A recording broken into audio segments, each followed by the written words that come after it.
श्री अकाल और सबसे ज़्यादा ज़रूरी स्वागत आप सबका रियलिटी ऑफ डूइंग के इस अनोखी कहानी मंचन में।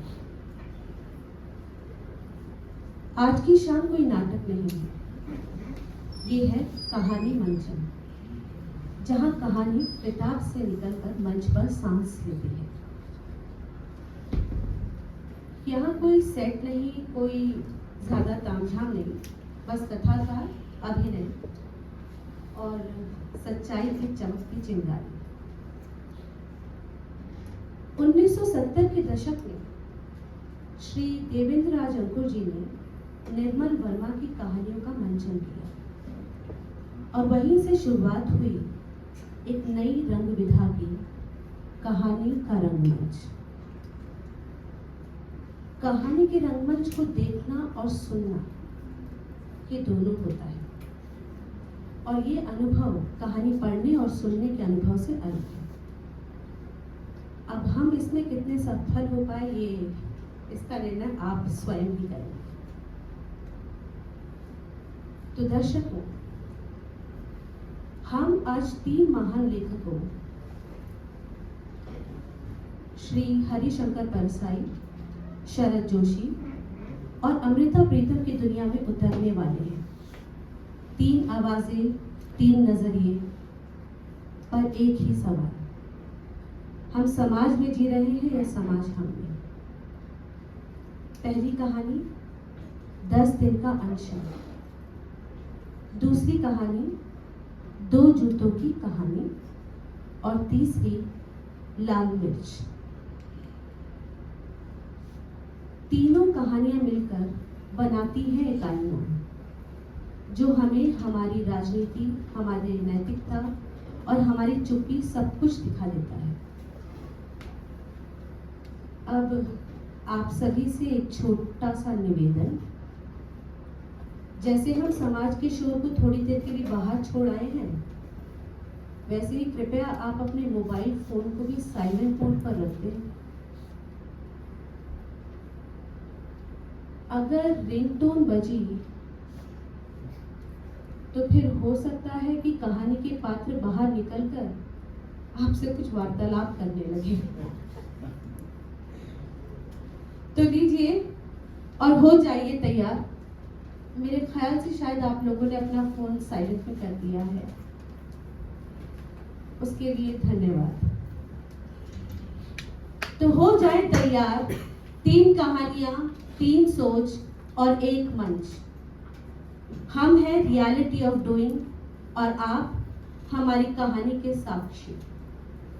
तो लीजिए शुरू करें कहानी मंचन। आ जाओ, आ जाओ,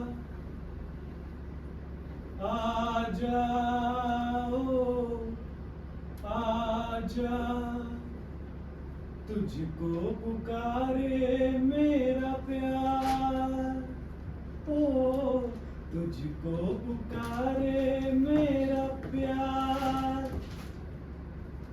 आजा, मैं तो बैठा हूँ तेरी याद में, तुझको पुकारे मेरा प्यार।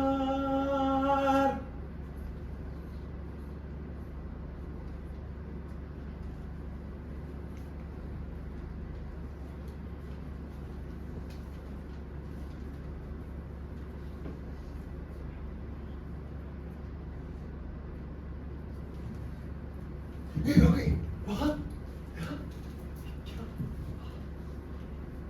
कौन आ गई?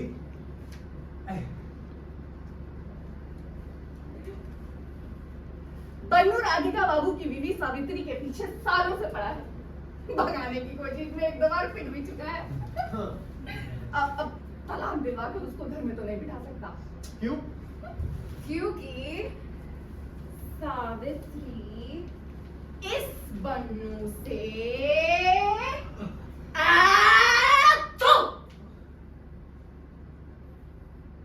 नफरत करती है।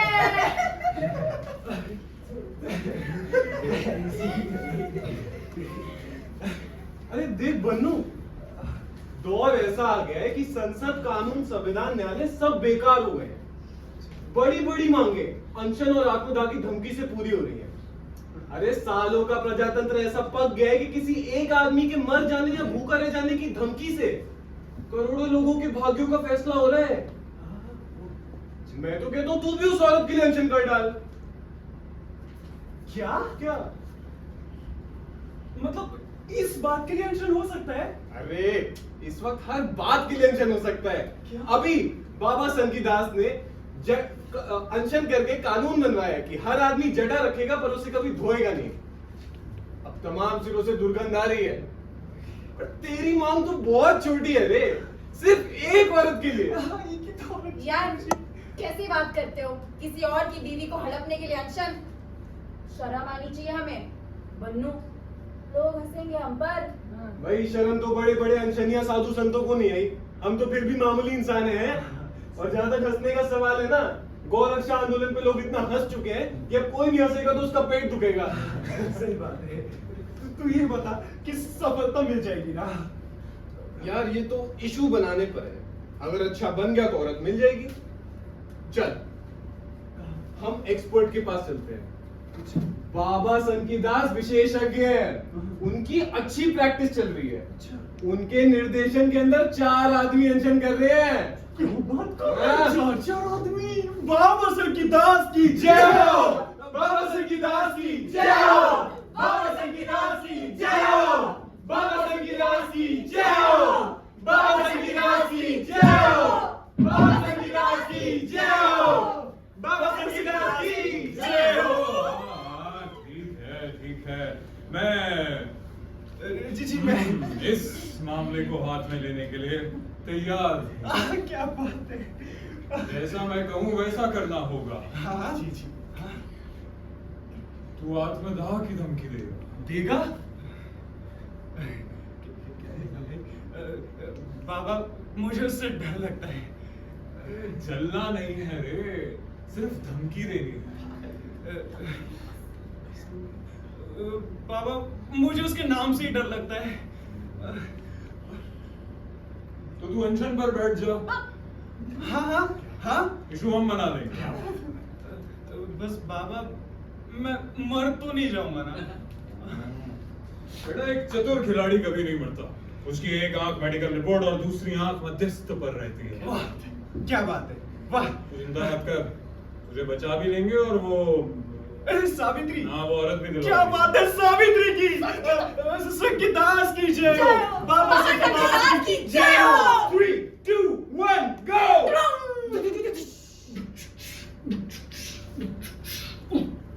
ईश्वर अल्लाह तेरो नाम सबको सन्मति दे भगवान, ईश्वर अल्लाह तेरो नाम सबको सन्मति दे भगवान, सबको सन्मति दे भगवान, सारा जग तेरी संतान, सबको सन्मति दे भगवान, सारा जग तेरी।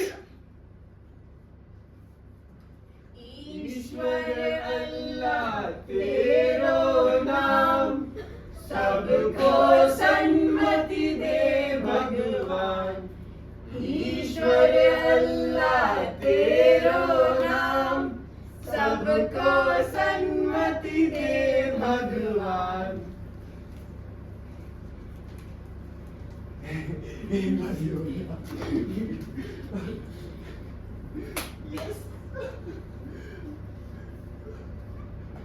11 जनवरी मेरे अनशन का पहला दिन। आज बन्नू अनशन पर बैठ गया। ओए देखो ना कैसे धूप दीप चल रहा है दुनिया में। पहले दिन कितना पवित्र वातावरण बन रहा है। अरे बाबा इस कला के बड़े उस्ताद हैं। उन्होंने जो बन्नू के नाम से जो वक्तव्य छपाकर बंटवाया ना, उसमें बन्नू में कहा है कि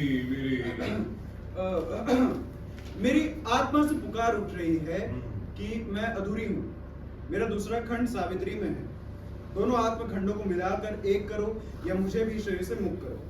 मैं आत्मखंडों को मिलाने के लिए आमरण अनशन पर बैठा हूँ। मेरी मांग है कि सावित्री मुझे मिले। यदि नहीं मिलती तो मैं इस अनशन से अपने आत्मखंड को नश्वर देह से मुक्त कर दूंगा।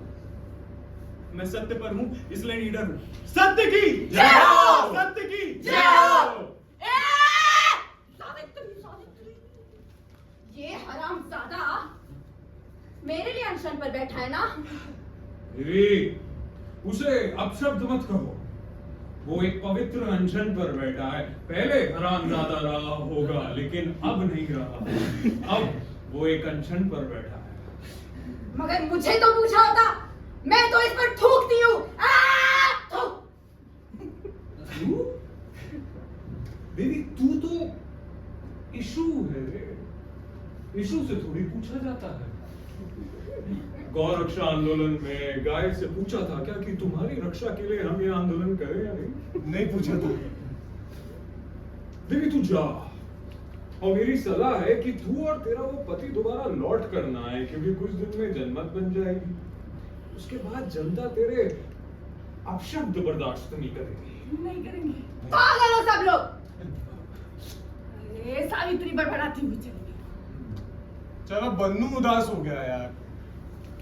बन्नो, परेशान नहीं होते बेटा। जीत सत्य की होती है, अंत में जीत तुम्हारी होगी। सत्य की जाओ! सत्य की जाओ! सत्य की जाओ! सत्य की जाओ! सत्य की जाओ! जय हो! सत्य की जय हो!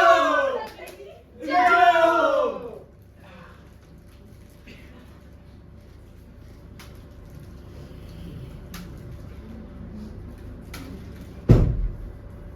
तेरह जनवरी, मेरे अनशन का तीसरा दिन।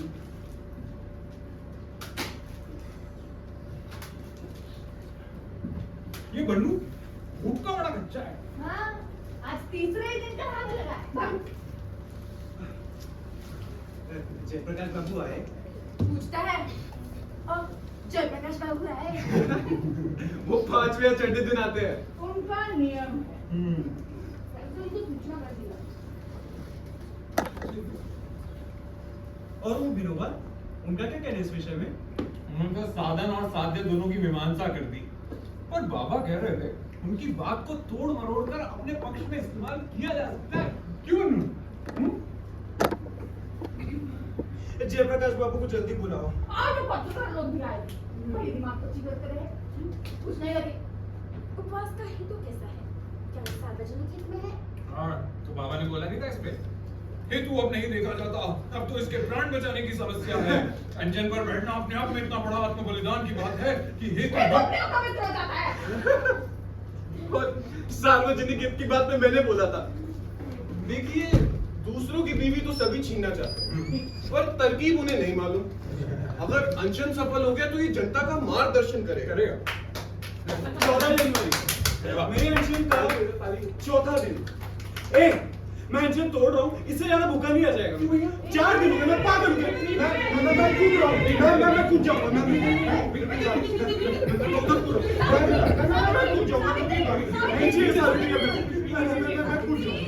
बन्नू अब घबराने लगा है। वो अनशन तोड़ने की धमकी दे रहा है। यार, इससे हमारा मुंह काला हो जाएगा। होने दे।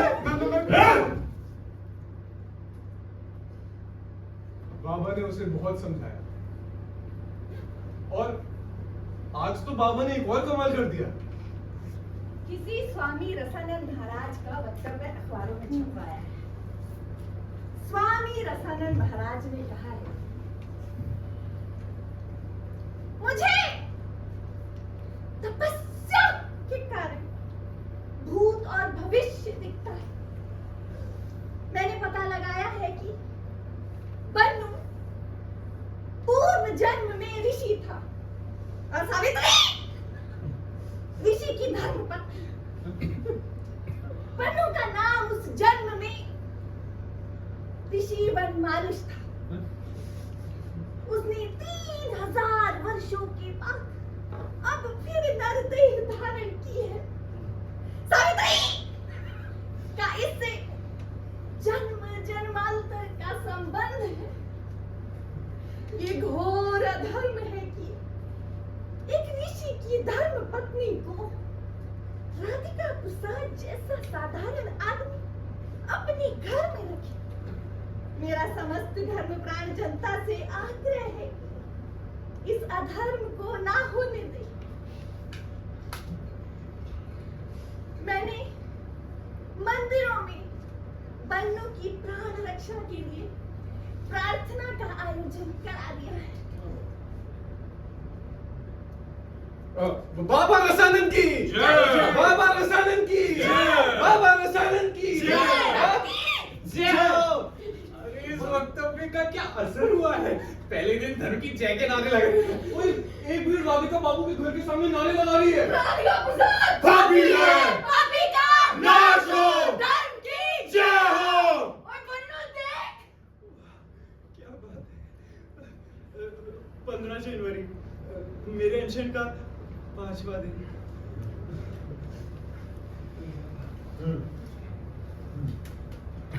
लो, रात को राधिका बाबू के घर पर पत्थर फेंके गए। मतलब जनमत बन गया है। स्त्री पुरुषों के मुख से हमारे एजेंटों ने ये वाक्य सुने हैं। बेचारे को 5 दिन हो गए हैं। भूखा पड़ा है। धन्य है इस निष्ठा को। मगर उसका कलेजे का कलेजा ही नहीं बिगड़ता। उसका मर्द भी कैसा बेशर्म है। दोनों हरामी हैं। ये तुझे सुनने में आया? क्या? सुना है किसी ऋषि की धर्मपत्नी है? हाँ, बड़ा धर्म की। अरे स्वामी रसानंद महाराज का वक्तव्य नहीं सुना? उन्होंने कहा है बड़े घोर अधर्म की बात है किसी ऋषि की धर्मपत्नी को अपने घर में रखना। ए, तू कहाँ से आ रही है? आज 11 सौभाग्यवतियों ने बन्नू के नाम से आरती उतारी और टीका लगाया। तो क्यों नहीं आई? तो कहाँ थी? मैं इनके लिए खाना बना रही थी। खाना बना रही थी। कौन सी सब्जी बनी? टिंडे। बन्नू बहुत खुश हुआ। सौभाग्यवतियों को देखकर उसका दिल उछलने लग गया। अखबार अनशन के समाचारों से भरे। एक भीड़ हमने प्रधानमंत्री के बंगले पर हस्तक्षेप करने और बन्नू की प्राण बचाने की अपील करने के लिए भेजी। प्रधानमंत्री ने मिलने से इनकार कर दिया। ठीक है, देखते हैं कब तक नहीं मिलते। अरे बन्नू, अरे जयप्रकाश नारायण आ गए। क्या? हाँ, हम नाराज थे। क्यों? पता नहीं, कहने लगे। किस किस के प्राण बचाऊं मैं? मेरा क्या यही धंधा है? रोज कोई अनशन पर बैठ जाता है और चिल्लाता है प्राण बचाओ। प्राण बचाना है तो खाना क्यों नहीं खा लेता? प्राण बचाने के लिए मध्यस्थ की क्या जरूरत है? ये भी कोई बात है? दूसरे की गिरी छीनने के लिए अनशन के पवित्र अस्त्र का उपयोग किया जाने लगा है। नहीं, ये इशू दूसरे किस्म का है। आत्मा की पुकार उठी थी। अगर आत्मा की बात है तो मैं इसे मार डालूंगा। फिर कोटि कोटि धर्म प्राण जनता की भावनाएं भी इसके साथ जुड़ गई है। ठीक है, मैं मध्यस्थता करने के लिए तैयार हूँ। पहले मैं सावित्री और उसके पति से मिलूंगा और फिर प्रधानमंत्री से। ठीक, आइए।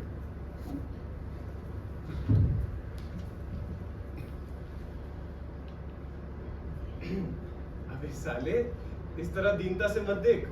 कोई भी नेता तेरी कमजोरी ताड़ लेगा तो तुझे मौसमी का रस पिला देगा। देख नहीं रहा कैसे नेता झूलों में मौसमी लिए तंबू के आसपास घूम रहे हैं? सीधा खड़ा हो। 16 जनवरी मेरे अनशन का 6वां दिन। बाबा, जयप्रकाश बाबू की मिशन फेल हो गई है। कोई मानने को तैयार ही नहीं है। प्रधानमंत्री जी ने कहा है कि मेरी बन्नू के साथ सहानुभूति है, लेकिन हम कुछ नहीं कर सकते। और उन्होंने ये भी कहा है कि उससे उपवास तुड़वाओ, तभी शांति से वार्ता द्वारा समस्या का हल ढूंढेंगे। हम निराश हुए पर बाबा निराश नहीं हुए। पहले सभी मांगे नामंजूर की जाती हैं। यही प्रथा है।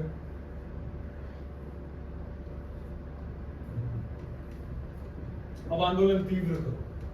सुनो, अखबारों में छपवाओ कि बन्नू की पेशाब में काफी एसिडोन आने लगा है। हालत काफी चिंताजनक है। तुम वक्तव्य छपवाओ कि किसी भी कीमत पर बन्नू के प्राण बचाए जाएं। आखिर सरकार बैठी बैठी क्या देख रही है? तुरंत कोई कदम उठाए जिससे बन्नू के बहुमूल्य प्राण बचाए जाएं। बाबा क्या अद्भुत आदमी है। कितनी तरकीबें हैं ना उनके दिमाग में। आ गया है। इस आंदोलन में जातिवाद का पुट देने का मौका आ गया है। ये बन्नू ब्राह्मण है और ये राधिका प्रसाद कायस्थ। यहाँ ब्राह्मणों को भड़काओ और इधर कायस्थों को भड़काओ।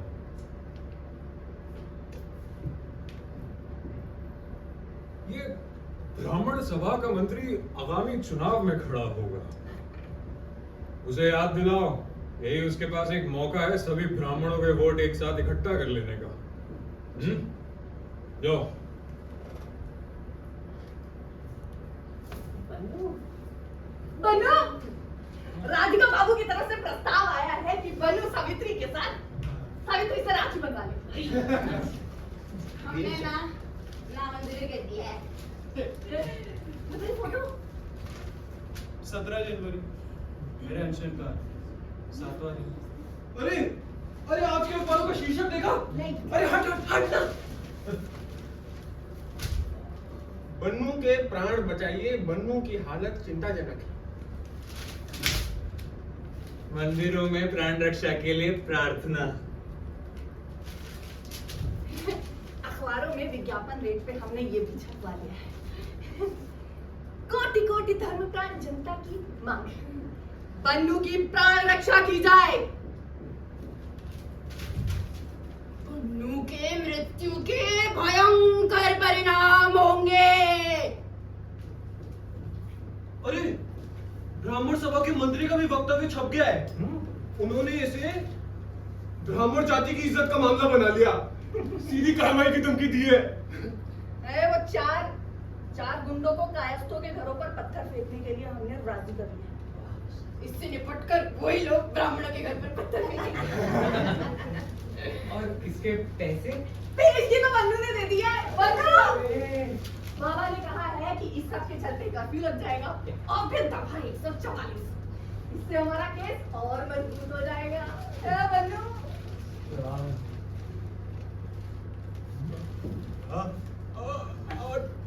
चुप रहे, चुप रहे। 18 जनवरी। अरे 8 दिन हो गए हैं इस अनशन के। चलो ये पत्थर भिगवाएगा जी, सुबह ही ब्राह्मण और कायस्थों के 2 दलों में जमकर पथराव हुआ। शहर में दफा 144 लग गई। सनसनी फैली हुई है। हमारा प्रतिनिधि मंडल प्रधानमंत्री जी से मिला। उन्होंने कहा कि इसमें कानूनी संशोधन करना पड़ेगा। तो संशोधन करे, कोई अध्यादेश जारी करे, क्योंकि एक बार ये बन्नू मर गया ना तो पूरे देश में आग लगेगी। वो कह रहे थे पहले अनशन तुड़वाओ। अनशन तब टूटेगा जब सरकार सैद्धांतिक रूप से हमारी सभी मांगे पूरी करेगी। कोई कमेटी बिठाए जो बता सके कि इसको वो औरत कैसे मिलेगी। सरकार अभी स्थिति को देख रही है। तो भी बन्नू को और कष्ट होगा। मामला जो का त्यों रहा। देख लो छुटपुट झगड़े हो रहे हैं। अब पुलिस चौकी पर हमने पत्थर भिजवा दिए हैं। इसका अच्छा असर हुआ है। प्राण बचाव की मांग और बढ़ गई है।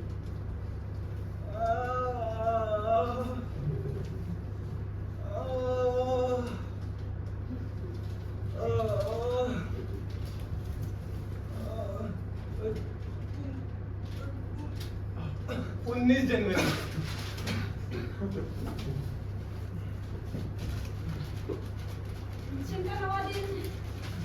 अरे बन्नू बहुत कमजोर हो गया है, घबरा भी रहा है, कहीं मर ना जाए। पकने लगा है कि हम लोगों ने उसे फंसा दिया। अगर कहीं अखबार में वक्तव्य दे दिया हम लोग एक्सपोज हो जाएंगे। वो जल्दी ही करना पड़ेगा, वरना अरे तो इसको बोलो ना जाके कि अगर इसने अब अनशन तोड़ दिया तो जनता ही मार डालेगी इसे। प्रतिनिधि मंडल फिर से मिलने जाएगा। कब? 20 जनवरी।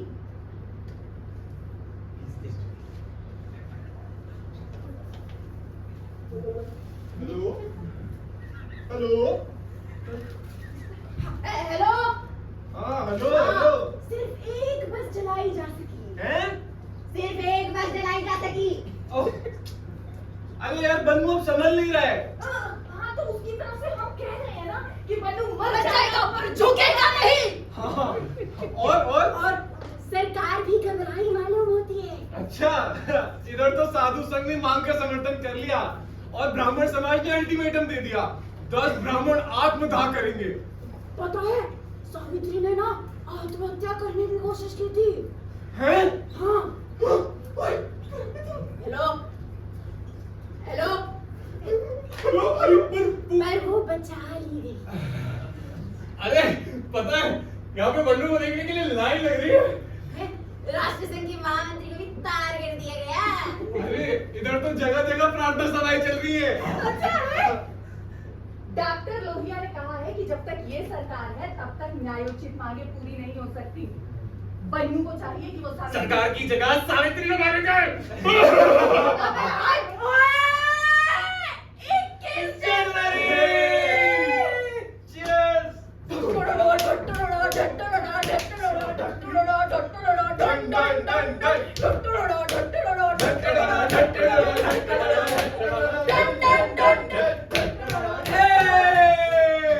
बन्नू की मांग सिद्धांतता स्वीकार कर ली गई।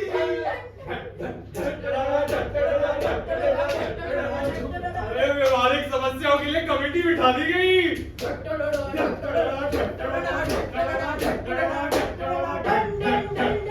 भजन और प्रार्थना के बीच बाबा शंकरदास ने बन्नू को रस पिलाया। अरे नेताओं की मुसम्मियां झोलों में सूख गई।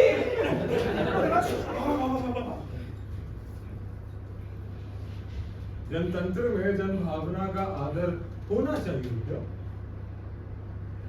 इस प्रश्न के साथ कोटि कोटि जनता की भावनाएं जुड़ी हुई। अच्छा हुआ अपने आप ये समस्या सुलझ गई, वरना हिंसक क्रांति हो जाती है। अब बन्नू कुछ कहेगा।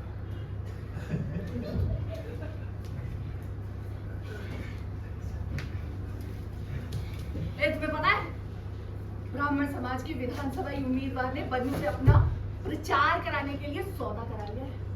तो फिर काफी बड़ी रकम दी होगी। और क्या, इससे तो बन्नू की कीमत बढ़ गई। चरण छूते हुए नारी और नारियों से आपका अपना बन्नू ये कहता है कि ये सब ईश्वर की इच्छा से हुआ। मैं तो सिर्फ उसका माध्यम था। बोलो सत्य की जय हो! धर्म की जय हो! नारे लग रहे हैं। सत्य की जय!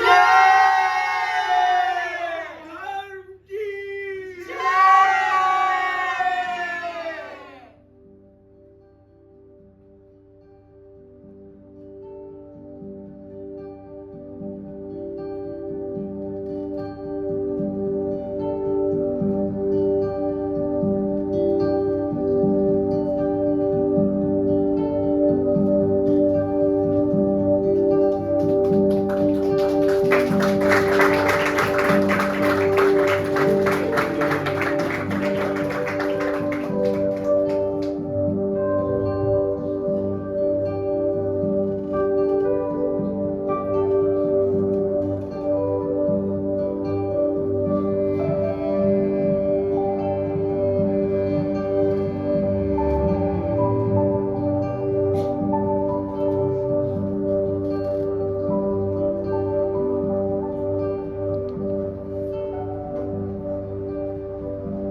बिक जाएगा माटी के मोल, जग में रह जाएंगे प्यारे तेरे बोल।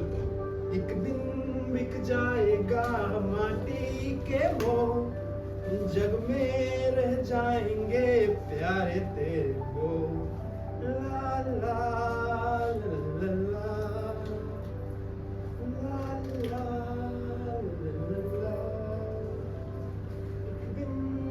जाएगा माटी के मोल, जग में रह जाएंगे प्यारे तेरे बोल। ला ला ला ला ला ला ला ला ला।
बाएं पैर के जूते से दाहिने पैर के जूते ने पूछा, तुम किस कंपनी के हो?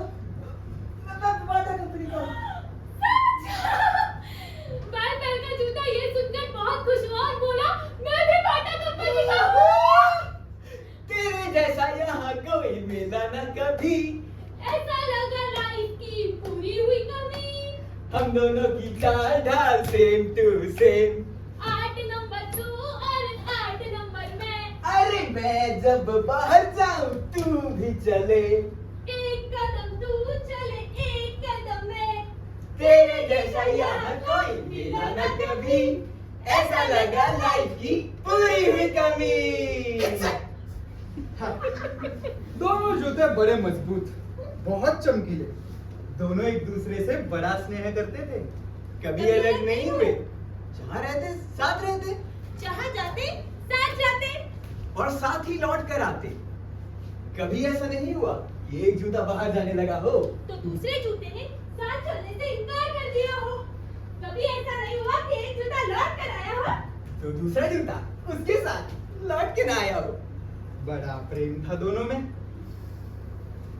दोनों जूतों में हर एक के पास एक एक मोजा था और एक एक पैर। मजाल है कि एक जूते का पैर दूसरे जूते में चला जाए। गलती होती तो ठीक कर ली जाती। दोनों में परस्पर मनमुटाव का कोई कारण नहीं था।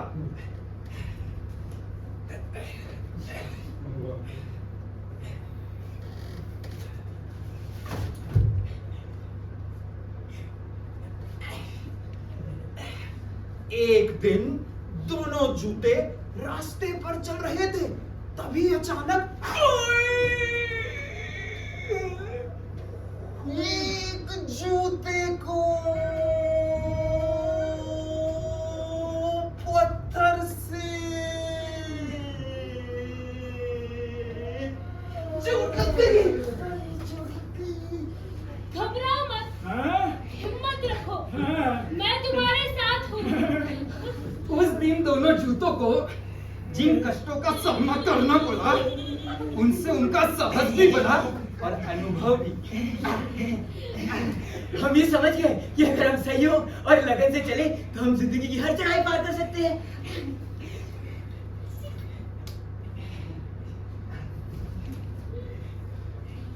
दोनों जूतों को अपने पैरों की एक बात सख्त नापसंद थी, उनका मंदिर में जाना।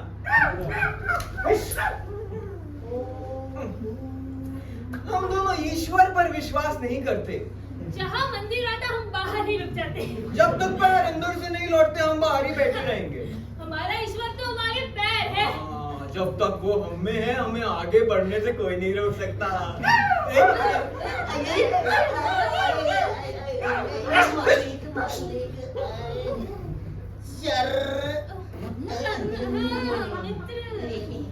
ऐसे ही चलते चलते उनके अंतिम दिन आ गए। एक जूते को ऐसी चोट लगी कि वो चलने के काबिल ना रहा। जीवन से निराश होकर उसने दूसरे जूते से कहा, मित्र, अब मैं किसी काम का नहीं रहा। तुम मेरी स्थिति तो देख ही रहे हो। तुम अभी अच्छे हो, मजबूत हो, जिंदगी में बहुत कुछ कर सकते हो। मुझे मेरे हाथ पर छोड़ो और तुम जहाँ जाना चाहो जाओ। नहीं, मैं तुम्हें ऐसी हालत में छोड़कर नहीं जा सकता। मैं तुम्हारे साथ ही रहूंगा। तुम्हारे बगैर मुझे कहीं अच्छा नहीं लगेगा। नहीं नहीं, हम साथ जिए हैं, साथ ही मरेंगे। धीरे धीरे उनका जीवन समाप्त होने लगा। मैत्री और प्रेम की जिस मजबूत डोर में वो बंधे हुए थे, उसमें वो अंत तक बंधे रहते। मगर तभी एक घटना घटी। एक दिन एकाएक हमारे पैरों ने हमें पहना और तेजी से चल दिए। हम जूते घिसते हुए उनके साथ चल पड़े। वो शख्स जो हमें पहले था किसी राजनीतिक सभा में पहुंचा। अरे किसी नेता का भाषण भी सुनने लगा। अभी न जाने उसे क्या सूझा, उसने हाथ झुकाया,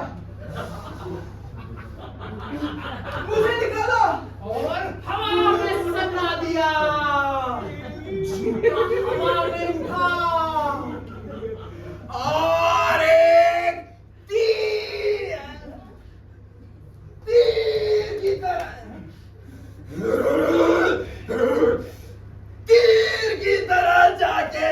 की नाक पर पड़ा।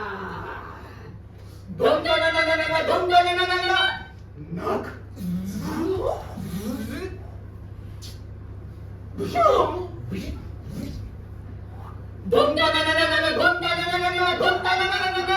नाक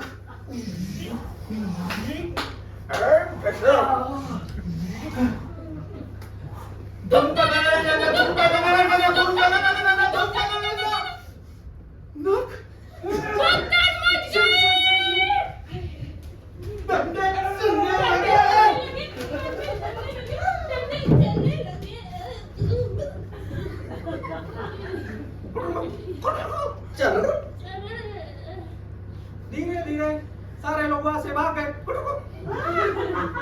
वो आदमी जिसका वो जूता था, अपना दूसरा जूता भी वही छोड़कर भाग गया। कुछ देर बाद सन्नाटा था, न मंच पर कोई था, न ही श्रोताओं में। एक जूता मंच पर पड़ा था और दूसरा जूता ऑडियंस में। मंच पर पड़े जूते ने कहा, अरे मित्र, अरे मेरा तो जीवन सार्थक हो गया, मैं पॉलिटिक्स में आ गया। मैं हवा में उड़ा और एक नेता की नाक पर पड़ा। वैसे अब मैं अपना शेष जीवन राजनीति में ही बिताऊंगा। फुर्र, फुर्र।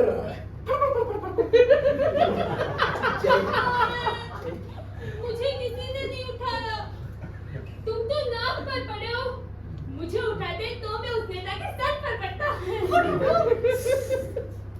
रद्दी चीज बटोरने वाले ने उन जूतों को उठाया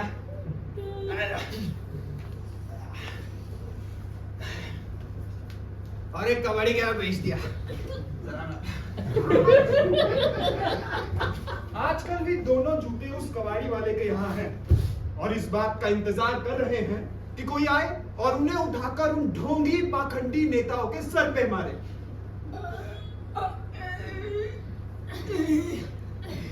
क्योंकि किसी के पैरों के काबिल तो हम नहीं रहे। किसी के सर के काबिल तो हम जरूर हैं। तो मित्रों, जब आपकी इच्छा हो, जब आपके हाथों में दम हो, जुम्बिश हो, आप इन जूतों का इस्तेमाल कर सकते हैं। अरे जब सचमुच इच्छा होगी तो आप हमारा क्या, आप देश के किसी भी जूते का उपयोग करें, क्योंकि देश के सारे जूते राजनीतिक परिवर्तन के लिए आपकी सेवा में हाजिर है।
आंचल में छुपा लो, सीने से लगा लो, मौसमी जमाना बड़ा जालिम है, मौसमी जमाना बड़ा जालिम है।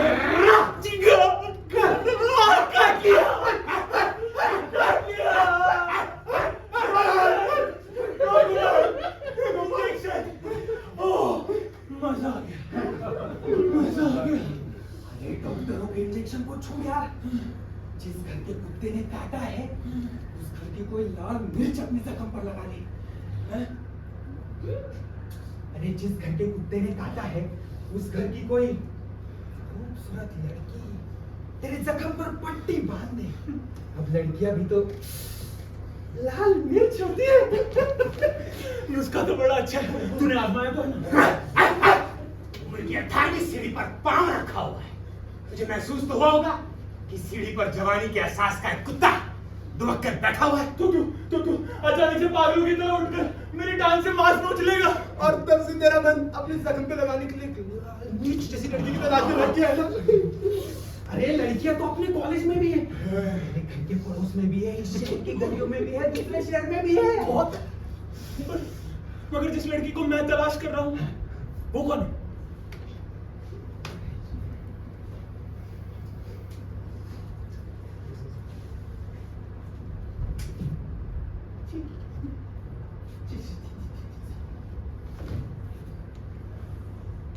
गोपाल तो लड़कियों को ऐसे देखता है जैसे थाली में से दाल को छूना चाहता है। छोटे कद की मोटी चपड़ी नाक वाली, लंबी, गोल मटोल। और जब गोपाल लड़कियों को दाल में से कंकड़ों की तरह चुन लेता है तो उसे तमाम पुरानी तस्वीरें याद आ जाती है।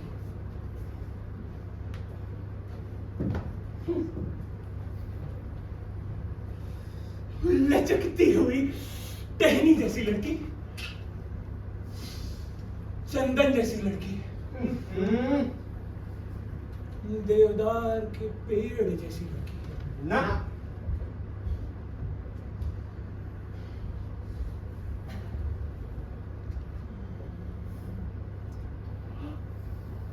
चांद की फांक जैसी लड़की।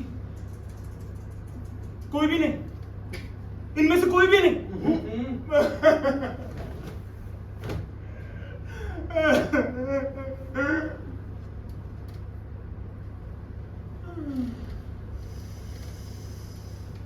मुझे तो लाल मिर्च जैसी लड़की ही चाहिए।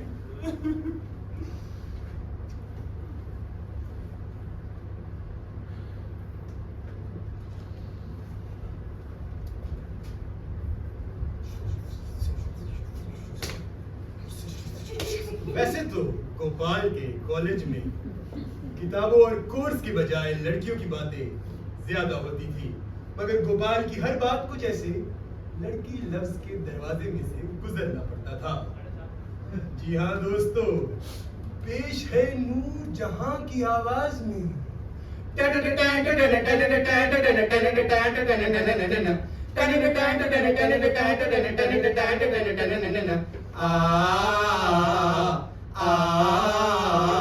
तेरे मुखड़े ते काला काला दिल वे ओ मुंडे सियाल कोटिया, तेरे मुखड़े ते काला काला दिल वे ओ मुंडे सियाल कोटिया। हमेशा सियालकोट के लड़के, सियालकोट के लड़के। अरे कभी लायनपुर का लड़का भी तो कहा कर। ओ मुंडे सियाल कोटिया, ओ मुंडे सियाल कोटिया, तेरे मुखड़े ते काला काला दिल वे ओ मुंडे सियाल कोटिया, तेरे मुखड़े ते काला काला दिल वे ओ मुंडे लायनपुरिया। वो चलने वाला कैसे बेचता है एक बार और बता। बम्बई का बाबू मेरा चना ले ले, बम्बई का बाबू मेरा चना ले ले। चला ले गया तो ऐसे बोलता जैसे उसकी लड़की पकड़ ली।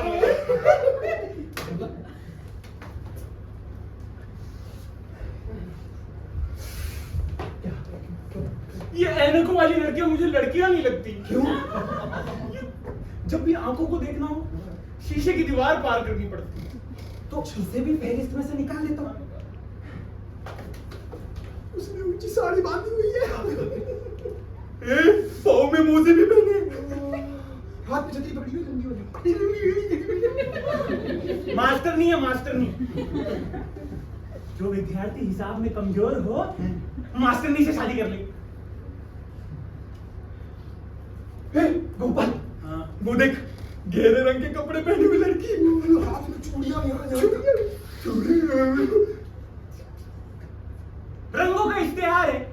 लड़की दिखाई क्या देती है? पूरी की पूरी चूड़ियों की दुकान है।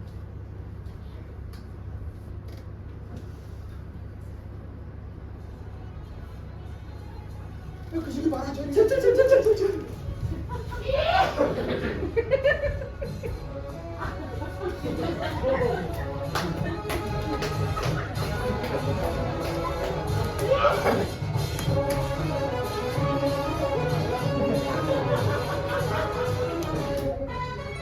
बेचारे का दिवालिया निकल गया। जो आदमी आशिक बनने के पहले शौहर बन जाता है, समझो उसकी सब्र की पूंजी बिल्कुल खत्म हो गई है और उसने घबरा कर दिवालिया होने की दरखास्त दे दी। अरे गोपाल, क्या पता मैं अपनी महबूबा से ही शादी करने जा रहा हूँ। नहीं यार, जुल्फ को सर करने में उम्र लगती है। गालिब की डोम लड़की, लोरका की खाना बदोश लड़की, उनके घर पे कभी बारात नहीं आती। गोपाल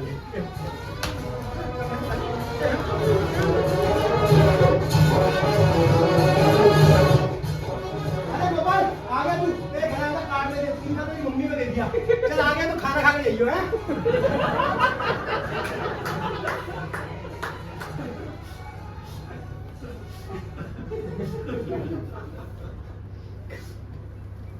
मैं साल हजार उस जुल्फ की बातें करता रहा जिसको सर करने में मुझे उम्र गुजारनी थी। मैं तस्बीहों में खो गया। काली रात जैसे बाल, मगर मुझे काली रात में कभी नींद नहीं दी, घने जंगल जैसे बाल, लेकिन मैं उस जंगल में कभी खो ना सका। समुद्र की लहरों जैसे बाल, मगर मैं कभी किसी लहर में गोता ना लगा सका। उम्र के जो साल मुझे जुल्फ को सर करने में लगाने थे, वो जुल्फ को तलाश करने में ही खोते रहे।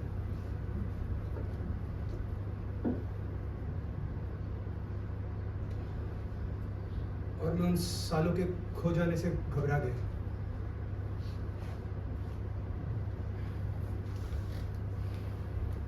गोपाल तुम भी हमारी तरह दिवालिया होने की दरखास्त दे दो यार। दे दे यार, दे दे, दे दे। तुझे याद है, तुझे याद है? उम्र के 18वें साल में गोपाल के पैरों पर जवानी के पागल कुत्ते ने काट लिया था। और गोपाल पागलों की तरह जख्म पर लगाने के लिए लाल मिर्ची जैसी लड़की ढूंढ रहा था। उम्र के 30वें साल में जख्म का जहर इस तमाम जिस्म में फैलना शुरू हो गया है। मैं कोई गालिब नहीं हूँ, नहीं है तो ना मैं लड़का हूँ, नहीं नहीं मैं तो बस ये गोपाल हूँ, या फिर ये ईश्वर दास, शेर सिंह, या फिर अल्लाह रखा हूँ मैं।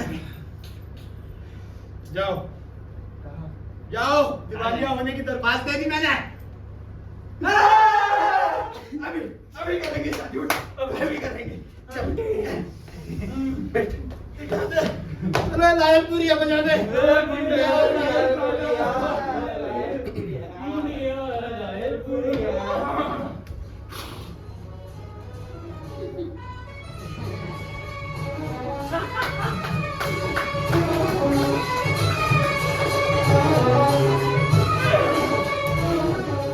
और गोपाल, आज खाना बदोश लड़की के घर बारात जाएगी या डोम लड़की के घर?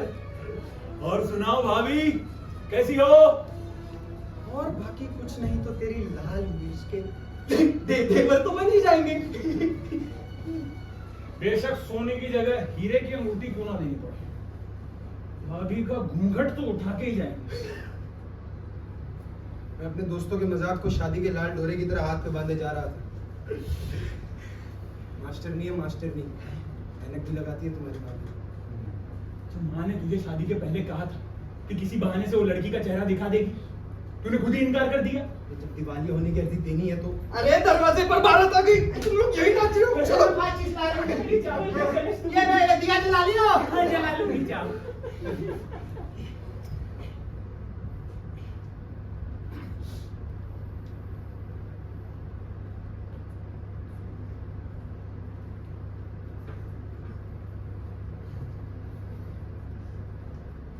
कैसे रहो बेटा? खुश रहो दूधो नाव पूतो भलो। एक खूबसूरत है बहू, घर का श्रृंगार है। जब लोग घर के आगे भैंस लाकर बांधते हैं तब भी यही बात कहते हैं कि भैंस तो घर का श्रृंगार है। और जब घर के सामने डोली लेकर आए तब भी यही बात कह रहे हैं कि बहू तो घर का श्रृंगार है। तो फिर ये जो भैंस और बहू में फर्क हो कहाँ गया? ये शायद वही फर्क है जो आशिक और एक दूल्हे में होता है।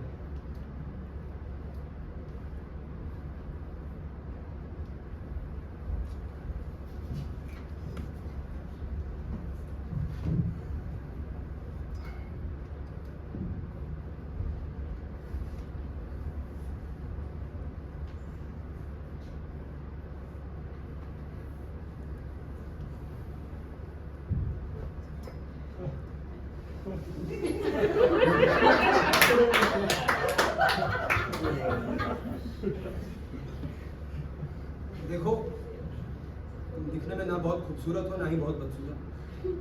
आमतौर से जैसी लड़कियां होती हैं दिखने में ठीक ठाक, बस वैसी ही हो। मुझे तुम्हें लेके कोई अरमान नहीं है, ना ही कोई शिकायत।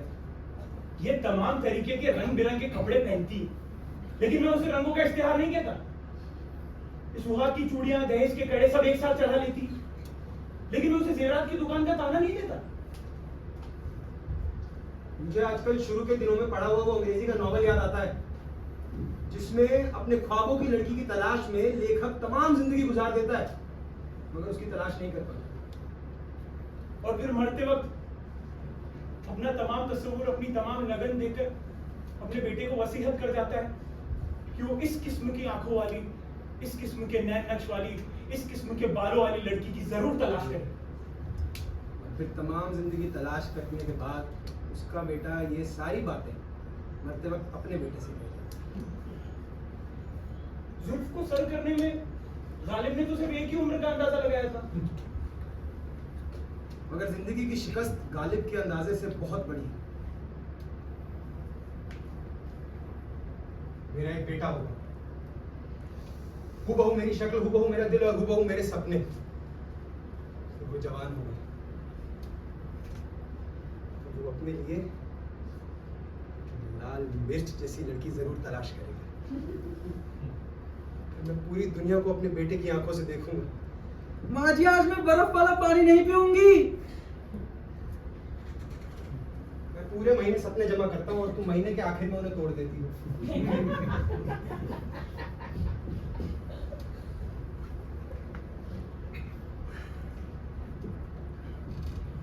शायद इन्हीं अल्फाज का असर था कि अगले ही महीने इसे दिल लग गए। इनका बेटा तो जैसे अभी से इनकी गोद में खेलने लगा है। अरे खट्टी या नमकीन चीजें तो ये कभी मांगती ही नहीं, हमेशा इसका दिल मीठी चीजों के लिए मचलता है। जरूर बेटा होगा। जब तू छोटा था ना, तो मुझे भी गुड़ की खीर बहुत अच्छी लगती थी। इनका बेटा तो जैसे अभी से ही तोतली बातें करने लगा है।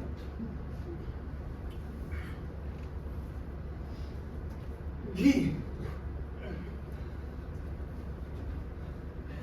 गुड़, ओम शुक्लम भरतरम विष्णु अजवाइन, शशिवर्णम चतुर्भुजम। ये 9 महीने तो गोपाल को 9 साल की तरह मालूम हुए। प्रसन्ना बद्धनाम ध्याये सर्व विघ्नोपशान्तये। ओम शुक्लम भरतरम विष्णु गुड़, शशिवर्णम।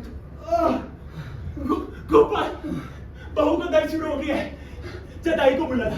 दाई, दाई, दाई को बहू का दर्द शुरू हो गया। आ गई हूँ। मैं दरवाजा अंदर से बंद कर लिया। मैंने बाहर बरामदे में बैठकर एक कागज, कलम और एक किताब अपने सामने इस तरह रखी हुई थी जिससे देखने वाले को लगे मुझे सर उठाने की फुर्सत नहीं है। मगर मैं किताब पर कभी कोई वर्ड उलटता, कभी कोई, जो सफा सामने आता उसकी नकल करने लगता। गोपाल तो दरवाजे के बाहर चमकर बैठा हुआ है और उसके कान अंदर की आवाज सुनने के लिए खड़े कि कब दाई आएगी और कहेगी लो गोपाल की माँ पोता संभालो है। गोपाल जा शहद लेकर और देखकर माना शहद नया हुआ है। चल जी चल। गोपाल वहां से जाना नहीं चाहता था, क्या पता उसके पीछे जल्दी कुछ हो जाए। मैं उसकी पहली आवाज सुनूंगा। कहकर उसने ताई को डांटा। शहद की आदत तुम्हें आई है, ये तमाम काम पड़ा हुआ मुझे कल दफ्तर में देना। अरे तुम मर्दों का भी अजीब है, हमेशा अपने काम की लगी रहती है। अरे बूढ़ी औरत तुम्हारी भूल जाती हूँ। माँ माँ हाँ गोपाल, शहद अरे वैसे भी हमारे यहाँ पे शहद वहद नहीं देते, उंगली पर ही थोड़ा सा गुड़ लगाकर चटवा देते हैं। नहीं बूढ़ी सही। ये लो मैं गुड़।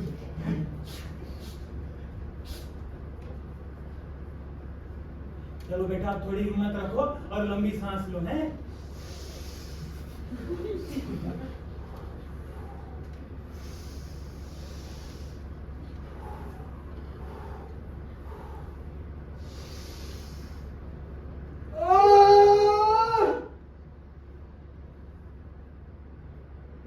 फिर अचानक बच्चे की रोने की आवाज है।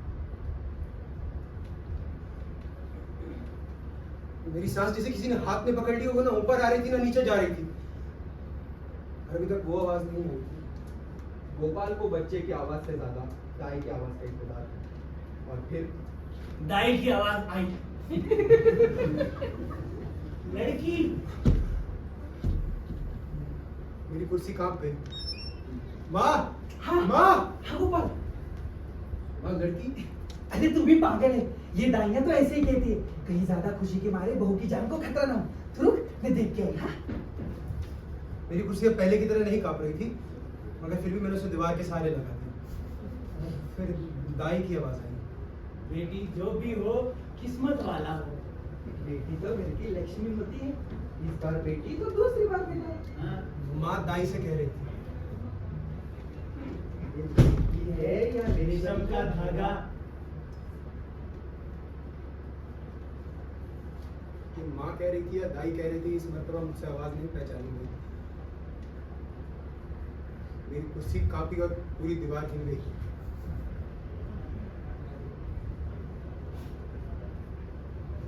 मुझे महसूस हुआ कि मैं बूढ़ा हो गया।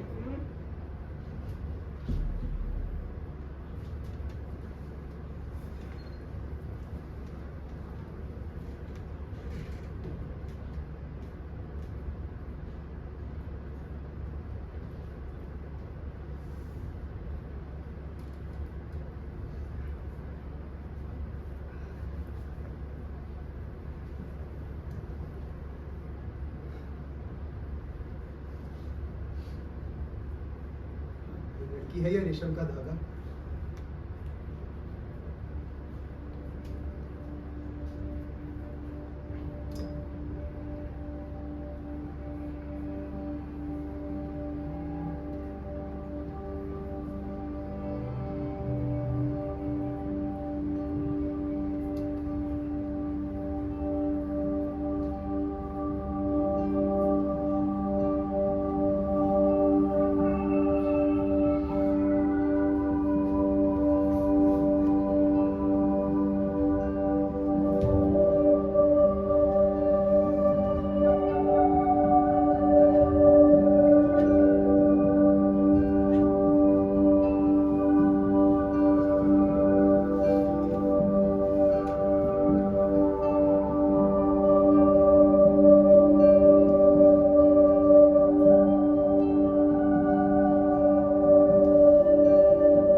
कोई लड़का देखो ना इसके लिए। हाँ, चुप बेटे, पर से इस बार वो जमाना बुरा है।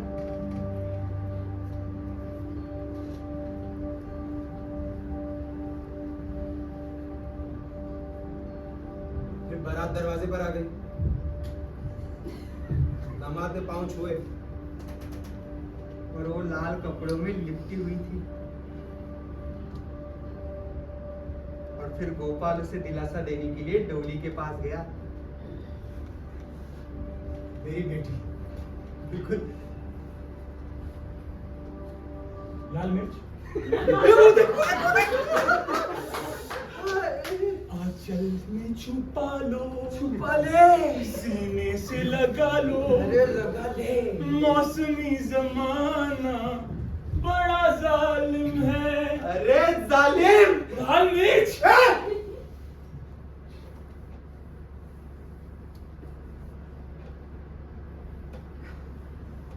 और गोपाल को महसूस हुआ